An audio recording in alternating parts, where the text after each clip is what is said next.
Hello, welcome to Steve McDonald's Arts and Crafts, and today I'm doing another experiment. Somebody asked me the other day, have I ever coloured resin with chalk? But the answer to that was no, I've never tried it. So I thought, but I gotta try it now. So I went off and got myself a pack of 48 chalks. I will put the links to everything I use in the description below.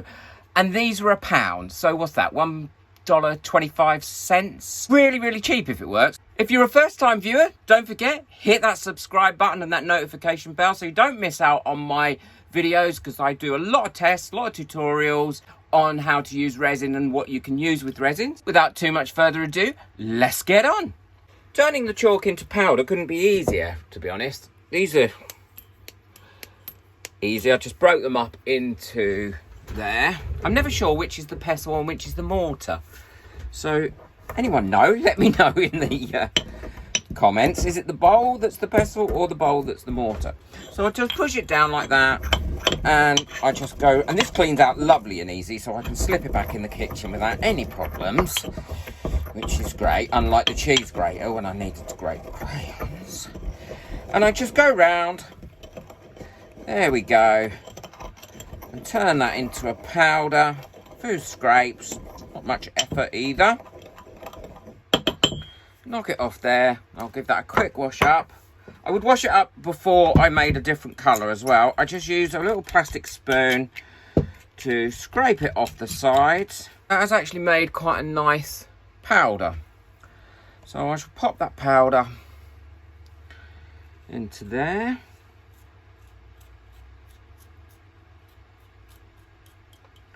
And then it's ready to use. And then wash up and slip into the kitchen. So now I've got all my chalks crushed. I've got yellow, red, I think that's grey, white, and some blue. So the first one I'm going to try is the bangle. And I'm also going to try and fill the bangle this time with a pipette, so that I don't make as much mess as I normally do. I'm going to try just a one colour, and it's the yellow. Now, I have no clue how much you need. I'm going to try and mix that in.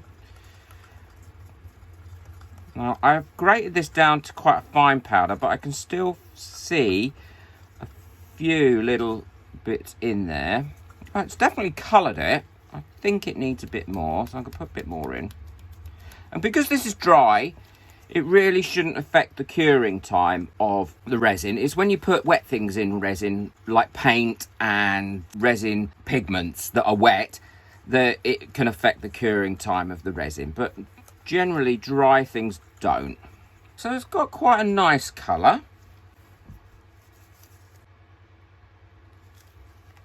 I've got my pipette filled, and I'm just going to go round this bangle. The other thing is, I don't know, because chalk is quite a porous stone, I don't know whether it's going to create lots of bubbles in the resin and release lots of bubbles, but we will find out. And actually, when it's cut, if it's coloured enough, you don't really see the bubbles, so it's not a major issue. Wow, that is so much of a cleaner way of doing this, because normally I make lots of mess. Anyone that's seen my other videos will see that whenever I fill a bangle, I make such a mess. I have a slight tremor. I use that as an excuse. I'm not going to burst any of the bubbles, or I'm not going to even attempt to burst any of the bubbles, because I actually want to see how well it creates bubbles or how well it doesn't create bubbles, and I want to actually get a real honest look of it. There we go, that's full. So I'm just going to pop that to one side. Next thing I'm going to try is I'm going to try these pendants, these drop pendants. It's interesting because the yellow went a very different colour. I don't know what colour it actually went. So I'm going to use this blue. I mean, if this does work as a colour, then it's going to save a fortune, especially if you want pastel-y colours. I'm going to pour a little bit of that in there.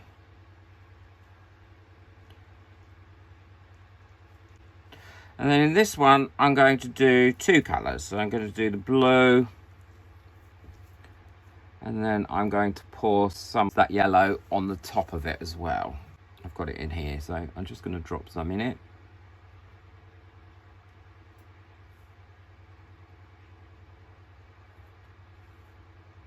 Just going to put that to one side.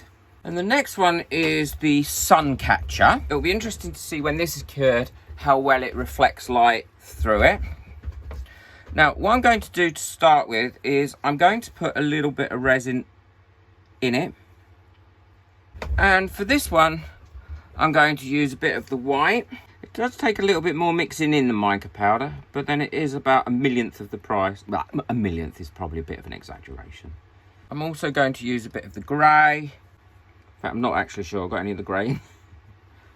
The grey's come out quite black. And I've got some of the yellow there already mixed up, so I can use that. Now, if you don't want the little lumps in it, I think because the chalk is slightly heavier than the resin, I think if you left it to sit for 5 or 10 minutes, it would probably all soak to the bottom, the powdered bit, and you could just pour from the top, which would probably work quite well. Also see what the red does.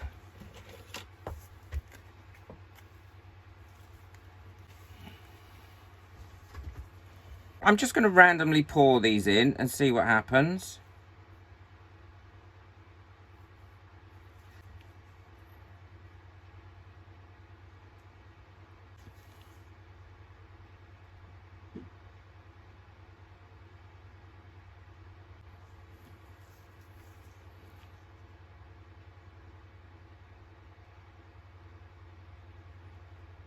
As you can see in that one, that it has floated down to the bottom and kind of stayed in the bottom. Let's move this to one side.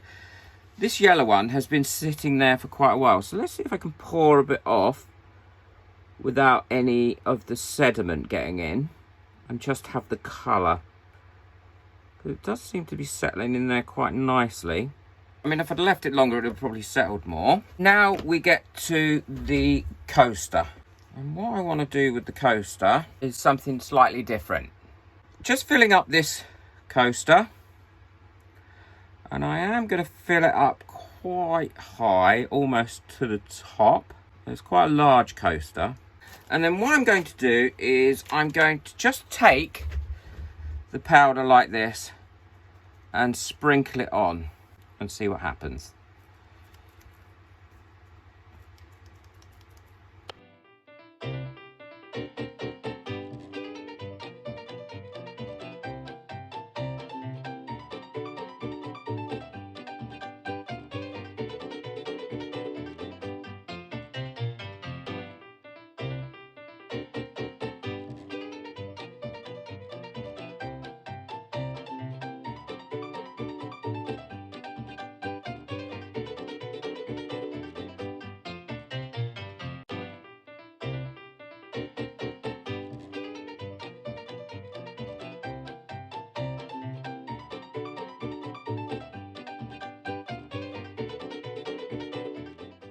Going to move that to one side, let that do its thing. And the last one is my good old heart, and what I'm going to do with the heart one is I'm going to mix a bit of the black up. No, not black, actually. Who wants a black heart?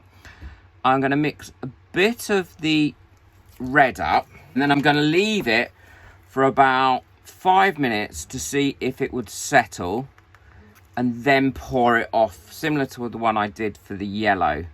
But I'm going to leave it longer with the intention of letting it settle. So that's now been sitting there for 5 minutes. I know it's 5 minutes because I listened to a song that was 5 minutes long, and I'm going to carefully pour that off.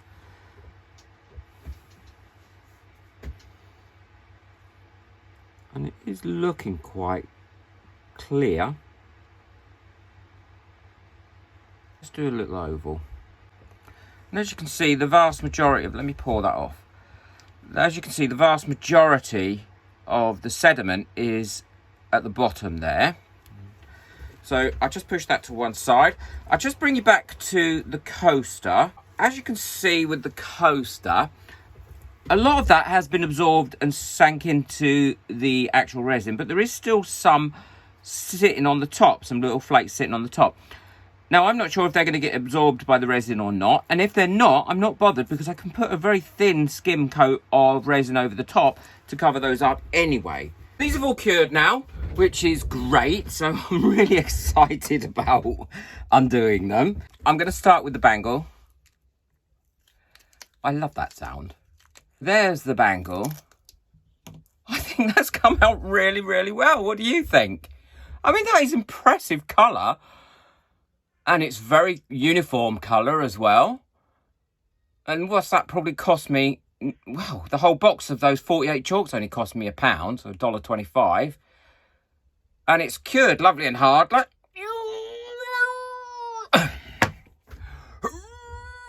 this is the one I poured after letting it settle for a bit. And again, that has come out really well. And there is no sediment in that one. Let's check the heart. And again for the heart as well. And the little oval. It's quite pretty. And this is the one where I had the sediment in. And actually, I think that's a really pretty pattern. How else would you be able to make that? Now, remember, I didn't pop the air bubbles in it. I just left it. And it has left a few air bubbles in it. But no more than it would with any other colour or pigment that you put in. So they would pop quite easily. So look at... Oh, I think that one's also come out lovely. Let's have a look at the sun catcher. Oh, that has come out quite mystical with those little dots in it. I really like that. I'm so impressed with this. What a great way to colour your resin on a budget. Here's the coaster, and again, I don't know if you can see that. There is a bubble there, and one... Oh, no, that's not a bubble. That's just a bit of dust. Maybe I ought to do some dusting in here, I think. So let's have a look at this. Okay. Again, that's come out really, really well. I don't know how else you would get that kind of speckled pattern. I'm impressed. I'm so impressed with this chalk. What a great way of colouring resin. And it's just ever so... You know, it's not affected the cure, which I didn't think it would because it was a powder and not a liquid.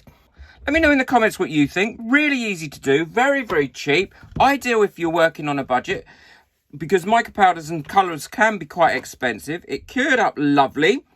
I mean, I'm not going to use it all the time because I do like the effect that my mica powders give. But this also gives another effect. So another string to your bow. Really easy to do. Check out my video coming up next. It's really worth watching. It's about how to paint your mica powders and things on to give a completely different effect. Great video. Also, don't forget, hit that subscribe button so you don't miss out on any other videos. And check out my Patreon account as well. There's lots of additional bonus information on there and videos and tips and tricks. And it's starting to build a great little community now. Thank you very much. Enjoy your resin. Bye.